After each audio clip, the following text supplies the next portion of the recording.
السلام علیکم۔ آج ہم لوگ ایک نئی سورہ پہ پہنچ گئے ہیں اپنا سفر جاری رکھتے ہوئے۔ سورہ النساء تک ہم نے قرآن کو اچھے سے کافی کوشش کی سمجھنے کی، اور اس میں ہمیں بہت سارے پوائنٹس ملے سورہ النساء تک جو ہم نے ابھی تک پڑھا ہے، اور آگے اب اس کو جو ہم سورہ مائدہ کی طرف ہمارا سفر شروع ہوا ہے آج سے، انشاءاللہ اس میں بھی ہماری مزید لرننگ ہوگی، ہم نئے نئے پوائنٹس ڈسکور کریں گے اور پھر اس کو اپنے عمل میں لانے کی کوشش کریں گے۔ اسی دعا کے ساتھ ہم اس سورہ کو آج شروع کرتے ہیں، لیکن اس سورہ کو شروع کرنے سے پہلے ہم نے پچھلی جو ہم نے کلاس کی تھی، سورہ النساء کا لاسٹ پورشن تھا، اس پر ہم تھوڑا سا توجہ کریں گے اور اپنی ایک ریویژن کر لیں گے جو ہم نے کیا تھا، تاکہ ہمارے ذہن میں وہ باتیں فریش رہیں۔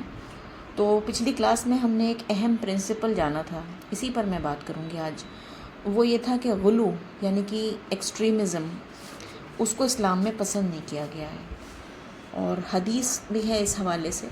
پروفٹ محمد صلی اللہ علیہ وسلم نے اپنی امت میں کہا، پیشن گوئی کی تھی انہوں نے، پیشن گوئی کا مطلب ہے پریڈکشن کیا تھا انہوں نے پہلے سے، کہ وہ بھی اسی طرح غلو کا شکار ہوں گے جیسے کہ پچھلی امتیں ہوئیں۔ تو انہوں نے ایک جسے ہندی میں کہتے ہیں بھوشیہ وانی دی تھی کہ جو امت مسلمان ہیں، جو مسلمان ہیں، وہ بھی پچھلی امتوں کی طرح غلو کا شکار ہو جائیں گے۔ ایک اور حدیث ہے جس میں انہوں نے کہا تھا کہ تم لوگ غلو سے بچو، کیونکہ پچھلی امتیں غلو سے تباہ ہو گئیں۔ اور ایک حدیث اور ہے جس میں کہا جا رہا ہے کہ اسلام میں غلو کا کوئی درجہ نہیں۔ تو اتنی حدیثوں میں غلو کے لیے رسول اللہ صلی اللہ علیہ وسلم نے ہم سب کو ممانعت کی، منع کیا کہ اس کی طرف مت جاؤ۔ اور غلو کا مطلب بھی میں نے تھوڑا سا ایکسپلین کیا تھا۔ غلو کا مطلب ہے حد سے زیادہ کسی چیز کو کرنا۔ ایک لمٹ میں اگر کسی چیز کو کیا جائے وہ نارمل ہے، اور اس سے زیادہ اگر ہم اوور دا لمٹ کرتے ہیں تو وہ غلو کہلاتا ہے۔ اور اسلام جو ہے وہ اعتدال یعنی کہ درمیانہ طریقہ، یا انگلش میں کہیں گے ماڈریشن، اس کو صحیح سمجھتا ہے۔ اسلام ہمیشہ کہتا ہے کہ بیچ کا راستہ اختیار کیا جائے، ایکسٹریمسٹ راستے کو اسلام پسند نہیں کرتا، تو یہی کامیابی کی طرف لے کے جاتا ہے۔ اور غلو کا طریقہ ہمیشہ نقصان کی طرف، ناکامی کی طرف، کیونکہ غلو کا جو طریقہ ہے اس میں ہم لا آف نیچر کے اگینسٹ ہیں، مطلب جو فطرت کا قانون ہے اس کے خلاف ہم کام کر رہے ہوتے ہیں۔ اور اسلام جو ہے وہ دراصل بالکل وہی دین ہے جو کہ ہماری فطرت یا لا آف نیچر ہم سے چاہتا ہے۔ تو یہ طریقہ نقصان کا طریقہ ہے، یہ ہمیں پچھلی بار ہم نے کافی اچھے سے سمجھا۔ اور ہم نے اس کے علاوہ یہ بھی ہمیں پتہ ہونا چاہیے کہ دین کے علاوہ باقی سب فیلڈ میں بھی یہی پرنسپل چلتا ہے۔ اسی لیے میں کہہ رہی ہوں یہ لا آف نیچر ہے۔ ہر جگہ آپ نے سنا ہوگا کہ زیادتی ہر چیز کی بری ہے۔ انگلش کا بھی ایک فریز ہے کہ access of every thing is bad. تو غلو اسی لیے برا ہے کیونکہ ہر چیز میں برا ہوتا ہے وہ، ہر معاملے میں۔ جیسے کہ اسلام میں بھی ہم جانتے ہیں کہ ایمان بہت پکا ہونا چاہیے، سب کہتے ہیں بھائی ایمان بہت پکا ہونا چاہیے، ہر حال میں ہمیں ایمان پہ رہنا ہے۔ لیکن یہ بھی اللہ تعالیٰ نے کہا کہ اگر آپ نے کہیں ایسا ماحول دیکھا جہاں پہ آپ ایمان کا کھلم کھلا اظہار نہیں کر سکتے، سب کو بتا نہیں سکتے کہ میں مسلمان ہوں یا میں کلمہ پڑھتا ہوں، تو آپ کو اگر لگتا ہے کہ میری جان کا خطرہ ہے یا کسی طرح کا ایسا خطرہ ہے تو آپ اپنے ایمان کو چھپا بھی سکتے ہیں۔ تو یہ تک گنجائش ہے اسلام میں۔ تو یعنی کہ غلو کو منع کیا گیا کہ مطلب گردن کاٹ رہے ہیں لوگ اور ہم کلمہ پڑھنے لگیں تو وہ غلو ہو گیا۔ دوسرا، اور جیسے نماز، روزہ یا کوئی بھی عبادت ہے، اس سب کی ایک مقدار ہے، اللہ تعالیٰ نے اس کی ایک لمٹ طے کی ہوئی ہے۔ ایسے نہیں کہ آپ بے انتہا کرتے رہیں عبادت، تو کسی بھی چیز کو ایکسیس کریں گے تو وہ غلو ہو جائے گا۔ ایک اور اسلام میں ٹیچنگ ہے امر بالمعروف نہی عن المنکر۔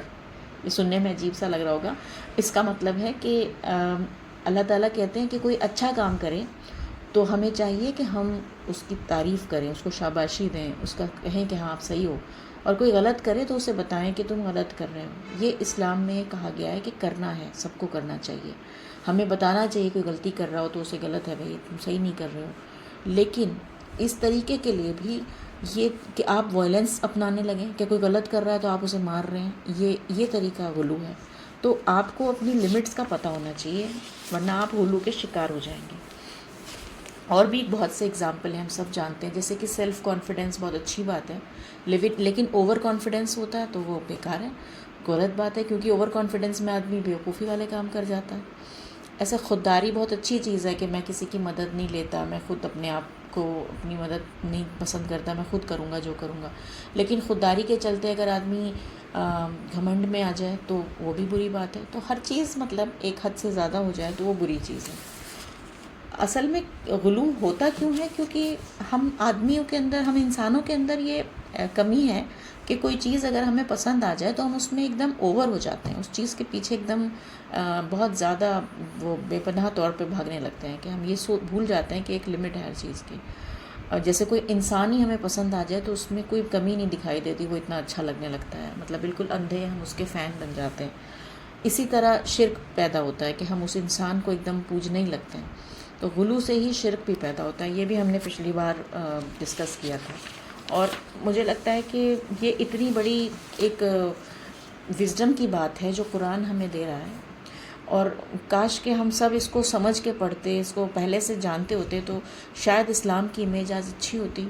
ہم سب مسلمانوں نے کیونکہ قرآن کو سمجھ کر نہیں پڑھا تو اسلام کو ہم نے ایک کٹر پن کا مذہب بنایا ہے. لوگوں کے نظر میں ایک کٹر پن ہے، لوگوں کی نظر میں ایکسٹریمسٹ ہیں مسلمس، کیونکہ وہ ہمیشہ اپنی بات پہ اڑے رہتے ہیں، کبھی اس میں لچک نہیں دکھاتے. حالانکہ اللہ تعالیٰ نے تو حالات کے حساب سے اپنے ہر احکام میں، اللہ نے اپنے ہر حکم میں لچک دی ہے کہ آپ حرام تک کی انہوں نے کہا کہ آپ حرام چیز بھی کھا سکتے ہیں اگر آپ کو ایسا لگتا ہے کہ آپ بھوک سے مر رہے ہیں. تو کتنی زیادہ ہر چیز میں گنجائش اللہ کے حکم میں ہے. تب بھی ہم اس طرح سے اکڑ والا اور بہت ہی کٹر پن والا مذہب اگر دوسروں کو دکھائیں گے اپنا ہے تو یہی امیج بنے گی. تو مجھے لگتا ہے قرآن کو ٹھیک سے نہ سمجھنے کی وجہ سے زیادہ تر یہ ہوا ہے کہ اسلام کی امیج ہم لوگوں نے خراب کر دی ہے، بگاڑ دی ہے دوسروں کی نظر میں. اس کو بھی ہم سے پوچھ ہوگی ان سب چیزوں کی، کیونکہ ایک حدیث ہے کہ دین کو آسانی کے لیے بھیجا گیا ہے. دین کا مقصد یہ ہے کہ انسان آسانی سے اپنی زندگی گزارے. مشکل کرنا نہیں ہے اللہ کے مقصد کہ بھئی آپ مشکل سے اور ایسی نماز پڑھو، پوری رات نماز پڑھو، یہ اللہ کا مقصد یہ نہیں ہے. دین کا مطلب ہے آسان زندگی ہو جائے آپ کی. اللہ کے بغیر جب ہم زندگی جیتے ہیں تو بہت ہی مشکل ہو جاتا ہے کہ کیسے کس میں سہارا ڈھونڈیں. اللہ میں سہارا ملتا ہے نا انسان کو. کوئی بھی تکلیف ہوتی ہے کس کو یاد کریں؟ تو اللہ کو یاد کرتے ہیں. تو دین آسانی کے لیے ہے، نہ کہ مشکل بڑھانے کے لیے. حضرت عائشہ کا بھی ایک قول ہے کہ رسول اللہ صلی اللہ علیہ وسلم کا طریقہ یہ تھا کہ جب دو طریقے ہیں، ایک مشکل طریقہ اور ایک آسان طریقہ، تو وہ آسان کو ہی چنتے تھے ہمیشہ. تو ہم سب کو بھی دین کو آسان بنانا چاہیے اور دوسروں کے سامنے بھی اس کو آسان بنا کر ہی پیش کرنا چاہیے. کبھی بھی مشکل نہ کریں ہمیں دین کو. ہر بات میں ہم اگر ایکسٹرا چلتے ہیں، ایکسٹریم پر جاتے ہیں تو وہ غلو ہو جاتا ہے، اور غلو بالکل صحیح چیز نہیں ہے. ایک اور اگزامپل ہے، وہ ہم سب جانتے ہیں کہ صفائی کا اگزامپل ہے. صفائی بہت اچھی چیز ہے، پاکی بہت اچھی چیز ہے، لیکن اس میں بھی جب ہم اوور ہو جاتے ہیں تو یہ غلو بن جاتی ہے، او سی ڈی بن جاتی ہے لوگوں کے اندر صفائی کی. تو ہر چیز ایک حد تک ہی اچھی لگتی ہے، اچھی رہتی ہے. اس سے زیادہ اس کو کرا جائے تو وہ صحیح نہیں، اور اسلام بھی اس کو پسند نہیں کرتا. تو اب ہم نے سورہ نساء کو فائنلی ختم کیا ہے. اب ہم سورہ مائدہ کی طرف آج سے انشاءاللہ شروع کر رہے ہیں اپنا سفر. اصل میں ان دونوں صورتوں کو، سورہ نساء اور سورہ مائدہ، ان کو ایک پیر مانا جاتا ہے، ایک جوڑا ہے یہ. کیونکہ دونوں ہی ایک تو مدینہ میں نازل ہوئیں، اور دونوں میں جو ہے اللہ تعالیٰ نے مسلمانوں کے لیے وہ احکام بھیجے، وہ رولز بھیجے جو کہ ان کی سماج میں لاگو کرنے تھے. اصل میں ہوا کیا، ایک نیا سماج پیدا ہوا جب مسلمان بہت سارے ہو گئے مدینہ میں. ایک نیا سماج پیدا ہوا جس میں کہ نئی امت تھے وہ لوگ.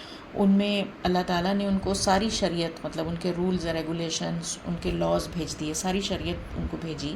اور پھر آخر میں ان سے عہد لیا. عہد مطلب ان سے وعدہ لیا کہ اب تم پہ ہم نے یہ سب کچھ بھیج دیا، اب تم اس پہ ادھر ادھر نہیں بھٹکو گے، اب تم اس کو جمے رہو گے اور ساری دنیا کے لیے ایک ایگزامپل بن کے رہو گے. تو اس لیے یہ دونوں صورتیں نازل ہوئیں. کیونکہ جیسے آپ کو یاد ہوگا سورہ نساء میں بھی بہت سارے رولز تھے کہ شادیوں کے بارے میں تھا، عورتوں کے بارے میں تھا، یتیموں کے بارے میں تھا، پراپرٹی کے بارے میں بھی تھوڑا سا ذکر آیا کس طرح سے ہونا چاہیے. اب سورہ مائدہ میں بھی اسی طرح کے کچھ احکام ہمیں اور مزید سمجھ میں آئیں گے. اس کا خطاب مسلمانوں کو ہی ہے، زیادہ تر ایڈریس مسلمانوں کو ہی کیا گیا ہے، کیونکہ یہ مسلمانوں کے لیے رولز اینڈ ریگولیشنز اتارے گئے تھے. تو ہم پہلی ورس پڑھیں گے سورہ مائدہ کی. اس کا ترجمہ پڑھتی ہوں میں. اعوذ باللہ من الشیطان الرجیم، بسم اللہ الرحمن الرحیم۔ اے ایمان والو، عہد و پیما کو پورا کرو۔ تمہارے لیے مویشی کے قسم کے سب جانور حلال کیے گئے، سوائے ان کے جن کا ذکر آگے کیا جا رہا ہے، مگر احرام کی حالت میں شکار کو حلال نہ جانو۔ اللہ حکم دیتا ہے جو چاہتا ہے۔ تو صاف طور پہ مسلمانوں سے کہا جا رہا ہے اے ایمان والو، انہیں ایڈریس کیا جا رہا ہے، عہد و پیما کو پورا کرو۔ عہد مطلب اپنے پرومس کو جو آپ نے کیا ہے اسے اب پورا کرو۔ جب ایمان انسان لے کے آتا ہے نا تو ایک بنا لکھے ہوئے ایک پرومس کرتا ہے وہ اللہ تعالیٰ سے، کہیں لکھا نہیں ہوتا وہ کاغذ پہ۔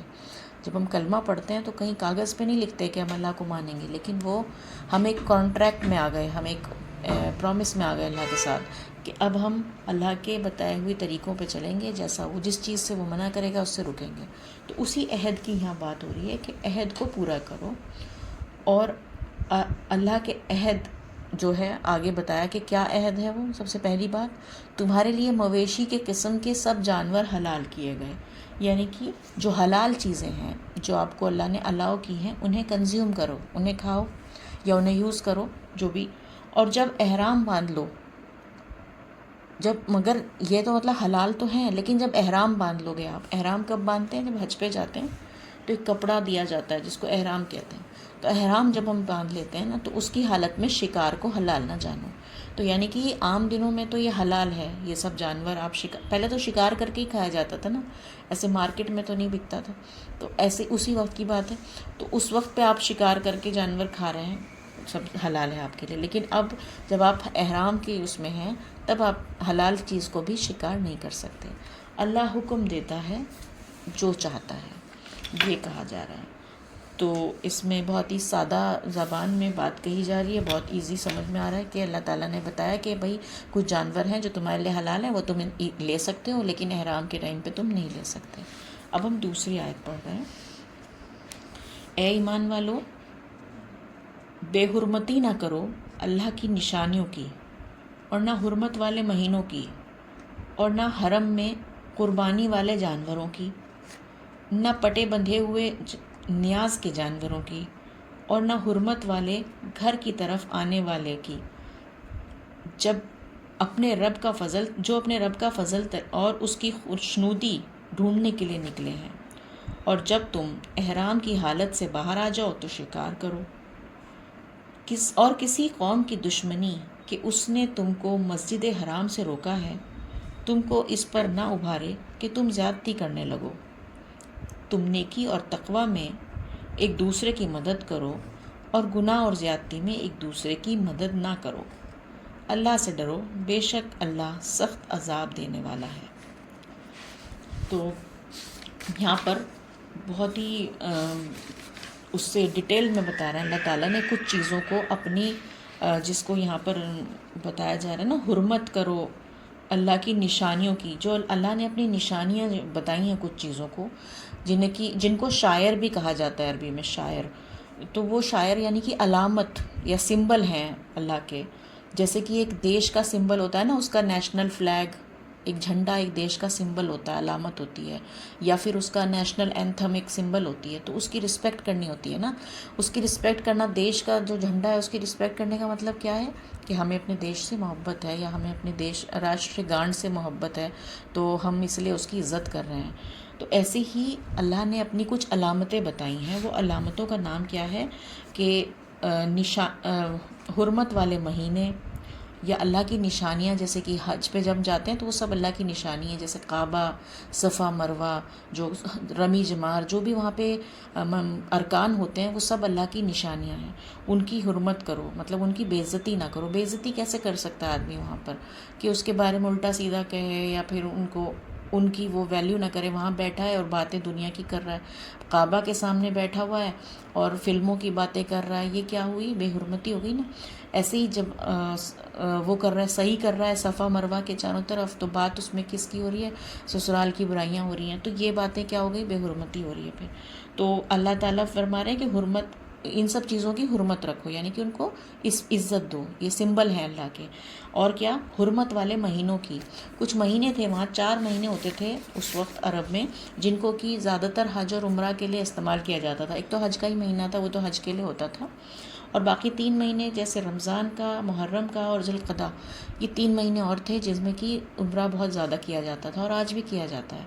یہ انہی کا کسٹم تھا، پہلے سے ہی چلا آ رہا تھا۔ تو ان 4 مہینوں کو اللہ تعالیٰ نے کہا ان کی بے عزتی نہ کرو۔ ان کی مہینوں کی بے عزتی کیسے ہوگی؟ ان مہینوں میں اپنی طرف سے لڑائی کرنا، لڑائی جھگڑا یا کوئی بھی برائیوں کے کام، بدکاری کے کام کرنا، تو اس مہینے میں نہیں کرنا ہے۔ اور اگر کوئی تم پر حملہ کر رہا ہے تو الگ بات ہے، لیکن خود سے نہ لڑائی چھیڑو ان مہینوں میں، نہ کعبہ میں لڑائی چھیڑو، کسی طرح کا کوئی برا کام مطلب اس دوران نہیں کرنا ہے۔ یہ ہے اس کی رسپیکٹ۔ تو یہ کہا گیا، اللہ تعالیٰ نے یہ کہا کہ اگر تم نے احرام باندھ لیا ہے تو اب جو ہے نشانیاں وہاں پر جو ہیں خدا کی، پہلے سب سے پہلی آیت میں اللہ نے کہا کہ کچھ چیزیں حلال ہیں انہیں یوز کر لو۔ پھر اللہ نے کہا کہ آپ نے اگر احرام باندھ لیا، آپ حج پہ آئے ہیں، تو پھر حلال نہیں رہا یہ سب، پھر آپ ان کو شکار نہیں کر سکتے، مطلب کھا تو سکتے ہو لیکن شکار نہیں کر سکتے۔ پھر کہا کہ اب تم نے احرام باندھ لیا تو وہاں پر جو نشانیاں ہیں میری ان کا احترام کرو، وہاں جو یادگار چیزیں ہیں میری ان کا احترام کرو۔ ایسے ہی ان 4 مہینوں کا بھی احترام کرو، اپنی طرف سے اس میں کوئی برا کام نہ کرو۔ اور ان جانوروں کا، جو جانور حج کے دوران قربانی ہوتی ہے یا عید پر بھی جو قربانی کے جانور ہوتے ہیں، ان کا بھی احترام کرو۔ ان پر بھی ان پر کوئی حملہ کرنا یا ان کے ساتھ کوئی چھیڑخانی کرنا، اس طرح کا نہ کام کرو۔ اور جو وہاں پہ پہلے یہ رسم ہوتی تھی کہ جب لوگ حج کے لیے آتے تھے تو اپنا جانور ساتھ لاتے تھے قربانی کے لیے، تو اس پر اٹیک نہیں کرنا، اس پہ نیاز کے جو جانور ہوتے تھے ان کے پٹے بندھے ہوئے ہوتے تھے، تو اس پر اٹیک نہیں کرنا، ان کی بھی عزت رکھنی ہے۔ نہ خانہ کعبہ میں آنے والوں کے ساتھ کوئی بدتمیزی کرنی، نہ ان پر حملہ کرنا، کیونکہ اس میں کہا جا رہا ہے ان لوگوں کی بھی حرمت ہے جو کہ وہاں پر آ رہے ہیں اللہ کی خوشنودی کے لیے۔ یہ ترجمہ میں ہم نے پڑھا تھا ابھی۔ اور نہ حرمت والے گھر کی طرف آنے والوں کی جو اپنے رب کی فضل اور اس کی خوشنودی ڈھونڈنے نکلے ہیں، تو ان لوگوں کے ساتھ بھی کوئی چھیڑخانی، کوئی برا بدکاری، کوئی برا کام نہ کرو، وہ بھی احترام کے لائق لوگ ہیں۔ اور پھر یہ کیوں یہ سب باتیں ہو رہی ہیں؟ کیونکہ آخر میں بتایا، اور کسی قوم کی دشمنی کہ اس نے تمہیں مسجد حرام سے روکا ہے۔ مسجد حرام کون سی ہے؟ کعبہ کو کہتے ہیں مسجد حرام۔ تم اس پر نہ ابھارے کہ تم ان سے زیادتی کرنے لگو۔ اصل میں اس کی ہسٹری تھوڑا سا بتاتی ہوں۔ جیسا کہ آپ لوگوں کو سب کو پتہ ہے، جب رسول اللہ صلی اللہ علیہ وسلم نے اپنی دعوت کا کام شروع کیا تو وہ مکہ میں تھے۔ اس وقت وہاں جتنے بھی قریش کے لوگ تھے وہ سب ان کے خلاف تھے، ان کے دشمن بن گئے تھے۔ اب جب یہ جو آیتیں نازل ہوئی ہیں، یہ تب کی بات ہیں جب فتح مکہ ہو چکی ہے، جب رسول اللہ صلی اللہ علیہ وسلم نے پورے مکہ کو اپنا کر لیا، سب اسلام میں داخل ہو گئے دوبارہ۔ جو لوگ سارے دشمن تھے وہ اب سارے کے سارے مسلمان بن چکے ہیں۔ لیکن اب کیا ہے کہ جو لوگ پہلے سے مسلمان تھے ان کو کبھی کبھی انہیں دیکھ کے غصہ آتا ہے کہ انہوں نے ہمیں بہت ستایا، انہوں نے ہمیں اس کعبہ میں جانے سے روکا۔ تو وہاں پہ اس بات کا ہی ذکر کیا جا رہا ہے کہ کسی قوم کی دشمنی کہ انہوں نے تم کو مسجد حرام سے روکا ہے، تم کو اس بات پہ نہ ابھارے کہ تم زیادتی کرنے لگو۔ اب ایسا نہ ہو کہ تم بدلہ لینے لگو کہ انہوں نے ہمیں بڑا پریشان کیا، اب یہ مسلمان تو بن گئے لیکن اب ہم پریشان کریں گے، ہم ان پر حملہ کریں گے، ہم انہیں تکلیف دیں گے۔ تو ایسا کرنے کو اللہ تعالیٰ منع کر رہے ہیں۔ مطلب صاف کہا جا رہا ہے کہ اگر کوئی بھی تمہارے ساتھ کسی نے کیسا بھی کام کیا ہو، لیکن تم اس کے ساتھ ویسا نہیں کرو گے، تم اس کے ساتھ زیادتی نہیں کرو گے، اور تم نیکی اور تقوی میں ایک دوسرے کے مدد کرو، اور گناہ اور زیادتی میں ایک دوسرے کی مدد نہ کرو۔ تو جیسا ان لوگوں کو قریش نے بیت اللہ سے روک دیا تھا، زیادتی کی تھی، لیکن اس چیز کا غصہ تمہیں اس بات پر نہ ابھارے کہ تم اللہ کی نشانیوں کے معاملے میں احترام نہ کرو، کہ کعبے میں ان کے ساتھ بدتمیزی کرنے لگو یا ان سے بدلہ لینے لگو، حج کے قافلوں پر حملہ کرنے لگو، یا ان کے نیاز کے جانوروں کو کوئی نقصان پہنچانے لگو۔ یہ جہالت ہے اور اللہ تعالیٰ اس کو پسند نہیں کرتے۔ یہ فتح مکہ کے بعد کی بات ہے، جب سب لوگ اسلام لا چکے تھے، تو اللہ تعالیٰ نے تمہیں نیکی اور تقوی قائم کرنے کے لیے بھیجا ہے۔ مطلب تمہارا جو کام ہے مسلمانوں کا وہ یہ ہے کہ نیکی کرو تم، اور نیکی سکھاؤ لوگوں کو، اور اللہ کا ڈر سب کو سکھاؤ۔ تقوی کا مطلب ہے اللہ کا ڈر۔ تو اللہ نے تمہیں اس کام کے لیے رکھا ہے، تو یہ نہ ہو کہ تمہاری وجہ سے تمہارے ظلم کی وجہ سے تم اور بھی زیادہ برا کام کرنے لگو. مطلب نیکی کا الٹا ہوتا ہے بدی. مطلب تمہاری وجہ سے بدی نہ پھیلے. ایسا نہ ہو کہ جیسا انہوں نے تمہارے ساتھ ظلم کیا تھا, بدی کی تھی, تو اب تم بھی ان کے ساتھ برائیاں کر کے ظلم کو اور بڑھاؤ. حالانکہ تمہارا کام تو یہ تھا کہ تم نیکی سکھاؤ لوگوں کو, نیکی پھیلاؤ دنیا میں. لیکن اگر تم ان کا بدلہ لینے کے چکر میں اور برائیاں کر رہے ہو تو تم اپنے کام سے, اپنے شان سے ہٹ رہے ہو, تم اپنی اس پوزیشن سے ہٹ رہے ہو جو تمہارے اللہ نے دی ہے. تمہیں اللہ نے آج کامیابی دے دی, تمہیں سب لوگوں کو اسلام پھیلا دیا, اب تمہیں سب قبول کر رہے ہیں. یہ سب کس لیے ہوا؟ اللہ نے مدد کی نا. تو اللہ کہہ رہا ہے ویسا نہیں ہونا چاہیے کہ تم پرانی باتوں کو اور دشمنیوں کو لے کر آ جاؤ. تم نیکی سکھاؤ, جس چیز کا تمہیں ذمہ داری دی گئی ہے وہی کرو. اچھائی پھیلنی چاہیے تمہاری طرف سے صرف خدا کا ڈر پھیلنا چاہیے اور کوئی چیز نہیں. انہوں نے جو کیا تھا اب اس کو بھول جاؤ, ٹھیک ہے.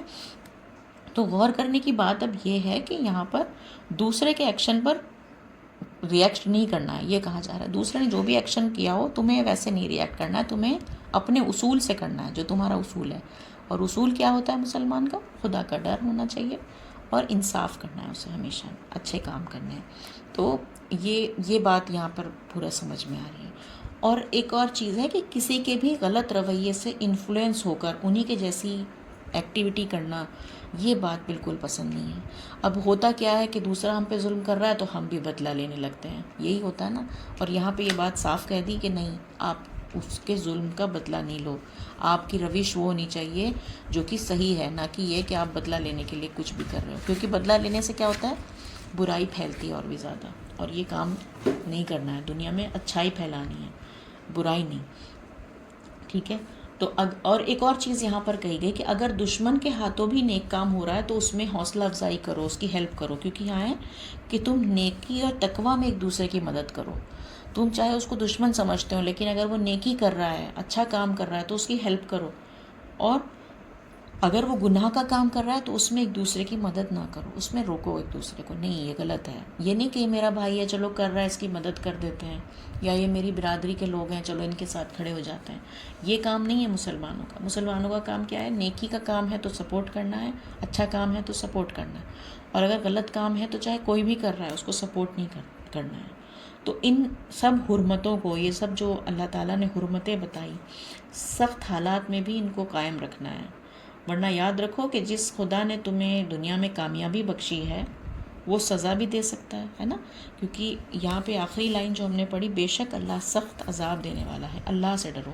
تو اللہ کا ڈر اپنے دل میں رکھو. یہ نہ سوچو کہ آج تم کامیاب ہو گئے, آج تم نے مکہ کو جیت لیا, سب تمہارے اپنے ہو گئے تو تم آج زیادتی کرنے لگو, ظلم کرنے لگو. یہ تمہارے اندر بالکل نہیں ہونا چاہیے. تو مسلمانوں سے ان سب چیزوں کا عہد لیا جا رہا ہے. اب ہم تیسری ورس بھی پڑھتے ہیں, اسی ضمن میں ہے وہ بھی, اس سے اور مزید کلیئر ہو جائے گا. اب جو یہ سارے عہد لینے کے بعد اب جو بات ہے, میں ترجمہ پڑھتی ہوں.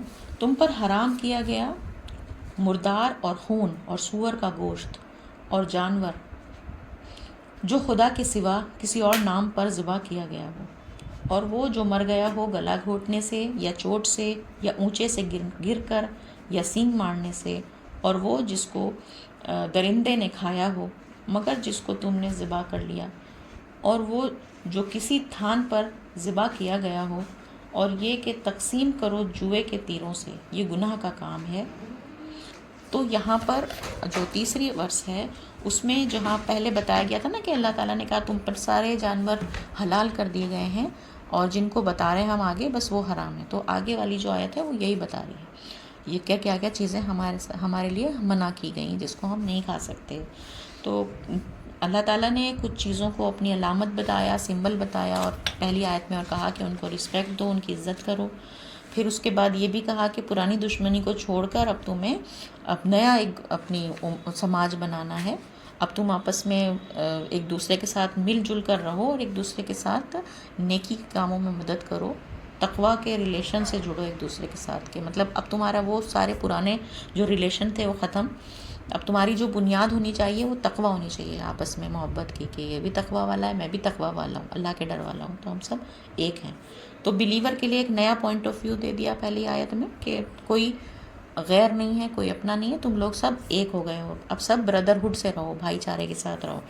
پھر اس کو کلیئر کیا گیا کہ کھانے کے لیے کیا کیا چیزیں تمہارے لیے فاربیڈن ہیں، اب اس آیت میں یہ بتایا گیا۔ تو کیا کیا؟ مردار مطلب کوئی بھی ڈیڈ جانور، کوئی مرا ہوا جانور وہ حرام ہے، خون حرام ہے، سور کا گوشت ہم سب جانتے ہیں کہ حرام ہے، اور اس کے علاوہ خدا کے سوا کسی اور کے نام پر جو ذبح کیا گیا ہو۔ تو اللہ کا نام لے کر ہم ذبح کرتے ہیں تو ایک طرح سے ہم اللہ سے پرمیشن مانگتے ہیں کہ اللہ تعالیٰ تو نے یہ جانور ہمارے لیے بنایا، ہماری غذا کے لیے ہم اسے لے رہے ہیں اور ہم تیرے نام سے اسے ذبح کر رہے ہیں، تو ہم پرمیشن لیتے ہیں نا۔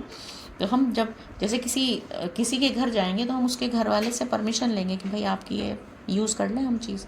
ایک طرح سے اللہ کے نام سے ذبح کرنے کا مطلب یہی ہے کہ ہم اللہ سے پرمیشن لے رہے ہیں، اور اگر ہم اللہ کے سوا کسی اور کے نام پر ذبح کیا ہوا کھا رہے ہیں تو یعنی کہ وہ تو انلیگل ہو گیا، وہ تو بنا پرمیشن کے ہو گیا، تو وہ تو اللہ تعالیٰ نے اس لیے ویسے ہی حرام کر دیا ہمارے لیے۔ پھر جو بتایا گیا کہ جس جانور کی ڈیتھ ہو گئی ہے، چاہے گلا گھٹنے سے ہو، گر کر ہو، خون بہنے سے ہو، چوٹ لگنے سے ہو، سینگ مارنے سے ہو، کسی بھی طرح سے ہو تو وہ حرام ہے۔ لیکن اگر وہ مرنے سے پہلے آپ نے اسے ذبح کر لیا ہو تو پھر وہ آپ اسے استعمال کر سکتے ہیں، مطلب وہ مرا نہیں تھا پورا، تب آپ نے اسے ذبح کر لیا۔ ذبح کرنے کا مطلب ہے ایک تو پرمیشن لے لیا آپ نے اللہ سے، دوسرا آپ نے اس کا خون بہنے دیا۔ خون اگر جسم کے اندر ہی جذب ہو جاتا ہے جانور کا، اسے ہم کھاتے ہیں تو وہ، کیونکہ اللہ تعالیٰ نے خون حرام کیا ہے تو خون ہم نہیں کھا سکتے ہیں، اور وہ ویسے بھی انسان کی جسم کے لیے اس کے کھانے کی چیز نہیں ہے، اس کے لیے ناقص چیز ہے، تو اس لیے خدا نے ان چیزوں کو منع کیا ہے۔ اور جو کسی دیوی دیوتا کے تھان پر ذبح کیا گیا ہو، اس میں ہے نا کسی اور جگہ، وہی بات ہوگی کہ کسی اور خدا کے علاوہ کسی اور کے لیے ذبح کیا ہوا، وہ بھی حرام ہے ہمارے لیے۔ اور کچھ ایک طریقہ ہوتا ہے کہ لوگ نا کھیلتے ہیں، جیسے شکار کرنے کو اگر کھیل سمجھ لیں کہ کسی جانور کی جان لے رہے ہیں تیروں سے، کہ اس کو ماروں گا، جس حصے میں لگے گا یہ تیرا ہے، جس حصے میں تو مارے گا وہ تیرا حصہ ہے، تو کھا لینا۔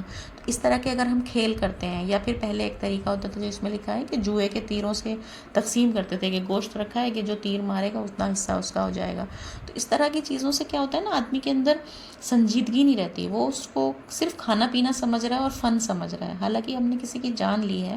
اللہ نے آپ کو اتنی بڑی وہ دی ہے کہ آپ نے کسی کی جان لے کر اس کو کھانے کے لیے استعمال کر رہے ہو، تو آپ کو تو بہت سیریس ہونا چاہیے نا۔ خدا نے میرا مقام کتنا اونچا کیا، انسان کا مقام کتنا اونچا کیا کہ وہ کسی کو مار کر بھی کھا سکتا ہے، خدا نے یہ کہہ دیا، یہ کتنی بڑی بات ہے۔ تو انسان کو تو بہت شکر ہونا چاہیے اس وقت، بہت سیریس ہونا چاہیے ان چیزوں سے، نہ کہ یہ کہ اس کے لیے تفریح کا سامان بنا لے، جوئے کی طرح اسے استعمال کرے، تو یہ گناہ کا کام ہے، تو وہ بھی حرام اللہ تعالیٰ نے کہا۔ جب آپ اس طرح سے کچھ کھیل بنا کر اس کا کھائیں گے یا اسے استعمال کریں گے تو وہ خدا کو پسند نہیں ہے، وہ حرام کر دیا۔ تو بیسیکلی اگر ہم اس کو سمجھیں تو یہ سمجھ میں آ رہا ہے کہ بعض جانور اپنے طبی اور اخلاقی نقصانات کی وجہ سے اس قابل نہیں کہ انسان اس کو اپنی خوراک بنائے، جیسے کہ اوپر بتا دیا اللہ نے۔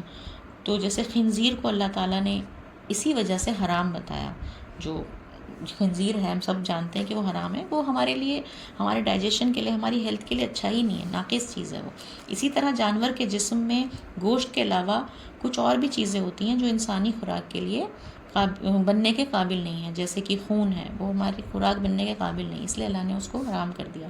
چنانچہ اسلام میں جانور کو ذبح کرنے کی ایک خاص صورت ہے، اور جس میں کہ ہم سب جانتے ہیں کہ کیسے ذبح کیا جاتا ہے۔ ذبح کے سوا جانور کو مرنے کے جو بھی طریقے ہیں اس میں اگر ہم اس کو لیں گے تو وہ حرام ہو جائے گا۔ تو اور باقی جو مشرکانہ طریقے تھے جو پہلے چلتے تھے، جوئے کے تیر سے اس کو بانٹنا یا غیر اللہ کا نام لے کر اس کو ذبح کرنا، یہ سب بھی حرام کیا جاتا ہے۔ تو اب ہمارے پاس ٹائم بہت کم بچ رہا ہے، میں ذرا جلدی اس کو کرتی ہوں۔ آگے کی ورس میں نے پوری نہیں پڑھی تھی، یہ تیسرا ورس اس کو پڑھنا چاہ رہی تھی۔ ابھی تک تو یہ حرام والی بات ختم ہو گئی، اب یہ ہے کہ آج منکر تمہارے دین کی طرف سے مایوس ہو گئے۔ اس کا مطلب ہے کہ آج جو لوگ دشمنی کر رہے تھے، جو لوگ تمہارے دین کے خلاف تھے، وہ یہ سمجھ گئے کہ بھائی اب ہم اس کا کچھ نہیں بگاڑ سکتے۔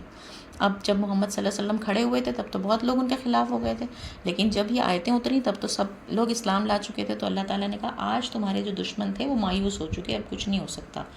تو آج ہم نے تمہارے لیے دین کو پورا کر دیا اور تم پر اپنی نعمت تمام کر دی، اور تمہارے لیے اسلام کو دین کی حیثیت سے پسند کر دیا۔ تو آج مطلب بس تم، اللہ نے کہا کہ آج جو ہے سارے دشمن تمہارے جو ہیں وہ مایوس ہو چکے ہیں، تو بس اب جو مسلمانوں کا کام ہے وہ اس بات پر یقین ہونا چاہیے کہ کتنا بھی کوئی دشمن کچھ کرے، اسلام کا وہ کچھ نہیں بگاڑ سکتا، کوئی نقصان نہیں پہنچا سکتا، صرف اللہ کی مدد ہمیشہ اسلام کو ملتی رہے گی، لیکن اللہ پہ ہمیں بھروسہ ہمیشہ رکھنا پڑے گا۔ اگر کوئی نقصان ہوگا تو وہ ہماری اندر کی کمزوری سے ہوگا، کہ اگر ہم اللہ کے ڈر سے خالی ہو جائیں گے، ہم خود خراب ہو جائیں گے، تو پھر اللہ ہماری مدد نہیں کرے گا، پھر تو کوئی بھی ہم پہ حاوی ہو جائے گا۔ لیکن اگر ہم مضبوطی سے خدا کو پکڑیں گے، دین کو پکڑیں گے، تو ہمارا کوئی کچھ نہیں بگاڑ سکتا۔ آج اللہ نے یہ کہہ دیا، کیا کہا کہ آج منکر تمہارے دین سے کی طرف سے مایوس ہو گئے، بس تم ان سے نہ ڈرو، صرف مجھ سے ڈرو۔ تو اب ان سے ڈرنے کی کوئی ضرورت نہیں ہے، اب صرف مجھ سے ڈرو۔ تو ہمیں ایز اے مسلم یہ بلیو کرنا ہے کہ خدا کا دین ہمیں مل چکا ہے، اور اگر ہم اس پر پوری طرح جمے رہیں تو ہمیں کسی سے ڈرنے کی کوئی ضرورت نہیں، اسلام کو کوئی خطرہ نہیں کسی سے۔ پھر اللہ تعالیٰ یہ بھی فرما رہے ہیں، آج میں نے تمہارے دین کو پورا کر دیا اور تمہارے اوپر اپنی نعمت تمام کر دی۔ یعنی کہ اللہ تعالیٰ نے کہا کہ دین کے جتنے بھی احکام تمہارے لیے آنے تھے وہ سب میں نے بھیج دیے، جتنا بھی حکم بھیجنے تھے وہ سارے پوری طرح سے آ چکے ہیں۔ تو یہ دین، یہ ہمیں پتہ ہے کہ قرآن 23 سال میں دھیرے دھیرے اترا ہے، تو اس آیت پہ وہ سارا فنش ہو گیا تھا اترنا۔ پھر اس کے بعد اللہ تعالیٰ نے کہا کہ میں نے تمہارے لیے اسلام کو قبول کر لیا، پسند کر لیا دین کی حیثیت سے۔ تو اس کا مطلب یہ ہے کہ اب تک بہت سارے، ہمیں پتہ ہے کہ یہودیوں کے پاس ایک کتاب آئی، پھر عیسائیوں کے پاس ایک کتاب آئی، اب جو یہ دین آیا یہ فائنل ہے۔ اب اللہ تعالیٰ نے کہا اب اس سے پہلے جو کچھ بھی آیا تھا وہ سب رد ہو گیا، وہ ویلڈ نہیں رہا، کیونکہ وہ پریزرو نہیں ہے۔ اب جو یہ دین آیا ہے یہی ویلڈ رہے گا، اس کو اللہ تعالیٰ نے سلیکٹ کر لیا ہے۔ تو یہ بات اس ورس کی ہو گئی۔ اب آخری لائن ہے کہ بس جو بھوک سے مجبور ہو جائے لیکن وہ گناہ پر مائل نہ ہو تو اللہ بخشنے والا مہربان ہے۔ تو یہاں پہ کہا جا رہا ہے کہ اب ساری بات ہم نے بتا دی کہ یہ چیز کھانی ہے، یہ چیز نہیں کھانی، ایسا کرنا ہے۔ تو اب جو کوئی بھوک سے مجبور ہو جائے، کسی طرح سے ایسی حالات آ جائیں جب تم مجبور ہو، تو پھر کوئی گناہ نہیں تم پر کہ تم اگر اپنی مجبوری کی وجہ سے کچھ ایسی چیز کھا لو یا کر لو جو اللہ نے منع کی ہے۔ تو مطلب یہ ہے کہ اب جب سارے احکام آ چکے ہیں تو اللہ تعالیٰ یہ یاد دلا رہے ہیں کہ پریشان مت ہونا، اگر تم یہ احکام فالو کرنے میں کچھ مجبوری تمہیں لگ رہی ہے، کوئی پرابلم لگ رہی ہے، تو تمہیں چھوٹ دی جاتی ہے کہ تم جتنا تم سے ہو رہا ہے، جیسے تمہارے حالات ہیں تم اس طرح سے کر سکتے ہو۔ تو آخر میں یہ بھی کہا اللہ نے، تو کتنی بڑی لچک والی بات، کتنی فلیکسیبلٹی والی بات اللہ تعالیٰ یہاں کہہ رہے ہیں، جو ہم بھول ہی گئے ہیں شاید اسلام میں کرنا، اور ہم پوری فوکس اپنا اسٹرکٹنس پہ رکھتے ہیں۔ تو بہت جلدی میں نے یہ لاسٹ والا پارٹ کمپلیٹ کیا، انشاءاللہ اگلی بار جب ہم ریوائز کریں گے تو اس کو مزید کلیریفائی کریں گے، اور اگر کسی کا رہ گیا ہوگا تو، اور کسی کو اس میں کچھ ایڈ کرنا ہو تو وہ بتا دیں۔ آج کا ہمارا میرے خیال سے مجھے ختم کرنا پڑے گا، وقت ختم ہو جا رہا ہے۔ کچھ بھی پوائنٹ اگر مس ہوتا ہے تو گروپ میں بھی پوچھ سکتے ہیں۔ دعا کر کے پھر اس سیشن کو ختم کر دیتے ہیں۔ الحمدللہ رب العالمین الرحمن الرحیم مالک یوم الدین ایاک نعبد و ایاک نستعین اہدنا الصراط المستقیم صراط الذین انعمت علیہم غیر المغضوب علیہم ولا الضالین آمین۔ یا اللہ ہمارے اس آج کے سیشن کو قبول کر لیجئے، یا اللہ ہماری سوچ کو ایسا ڈیولپ کر لیجئے کہ ہم اپنے آپ کو تیرا پابند بنا سکیں، جو پابندی تو نے ہم پر لگائی اس کو اپنی مرضی سے اپنے اوپر لاگو کر سکیں، جس چیز کی تو نے پرمیشن دی اس چیز کو ہم استعمال کر سکیں۔ یا اللہ ہم پوری طرح سے اپنے عہد پر پورا اترنے والے بنیں، ہمارا معاملہ ایسا نہ ہو کہ ہم جھوٹے ہوں، ہم اپنی بات کے پکے نہ ہوں۔ یا اللہ ہم نے جو عہد کیا اسلام کو قبول کر وہ عہد ہمارا پورا رہے۔ یا اللہ تو نے ہمیں دنیا میں آزاد تو بنایا، لیکن ہم ہر وقت تیری نگرانی کو فیل کر سکیں، ہم ہر وقت اپنے آپ کو تیرے نگاہوں کے سامنے رکھا ہوا دیکھ سکیں۔ یا اللہ ہمارے اندر جو یہ بے حسی اور جو غفلت آ جاتی ہے اس کے لیے ہمیں معاف کر دینا۔ یا اللہ ہماری کمیوں کو ہم سے دور کر دینا۔ یا اللہ اس سیشن میں بھی ہم نے جو سمجھا ہے اس کو ہم اچھے سے اور ڈیپلی سمجھ سکیں، بعد میں بھی پڑھ سکیں اس بات کو۔ اللہ ہمیں قرآن پڑھنے کی توفیق دے، ہمیں قرآن سمجھنے کی بھی توفیق دے، جیسا کہ ہم نے رمضان میں پڑھا۔ اس کے علاوہ بھی پورے سال ہم یہ کوشش کرتے رہیں کہ کم سے کم ایک آیت ہم روز پڑھیں، یہ ہمارا ایک اصول بن جائے۔ یا اللہ اس میں ہمارے شیطان بہت زیادہ ہمیں پکڑتا ہے، ہمیں بار بار بہکاتا ہے، خدایا اس شیطان مردود سے ہمیں پناہ میں لے لیجئے۔ یا اللہ ہم اپنی خوراک کو بھی اتنا ہی پاک رکھیں جیسا کہ تو چاہتا ہے، اور اپنی زبان کو بھی ایسا ہی پاک رکھیں۔ یا اللہ ہمیں پاک کر دیجئے، ہمیں گناہوں سے پاک کر دیجئے، ہم ہر حرام چیز سے بچنے والے بنیں۔ یا اللہ ہم پوری طرح سے پاک ہو جائیں۔ یا اللہ تو نے جیسے ہمارے دین کو ہمارے لیے کامل کر دیا، ہمارے دین کو پورا کر دیا، ہمیں بھی اس پر چلنے کا توفیق دے کہ ہم پوری طرح کامل طریقے سے اس دین پر چلنے والے بن جائیں۔ یا اللہ سب کو قبول کر لے، ہم سب کو قبول کر لے۔ ربنا آتنا فی الدنیا حسنہ وفی الآخرۃ حسنہ وقنا عذاب النار، آمین۔ جزاک اللہ آپ سب کا۔ انشاءاللہ اگلے ہفتے اس کو ہم آگے مزید پڑھیں گے۔ السلام علیکم۔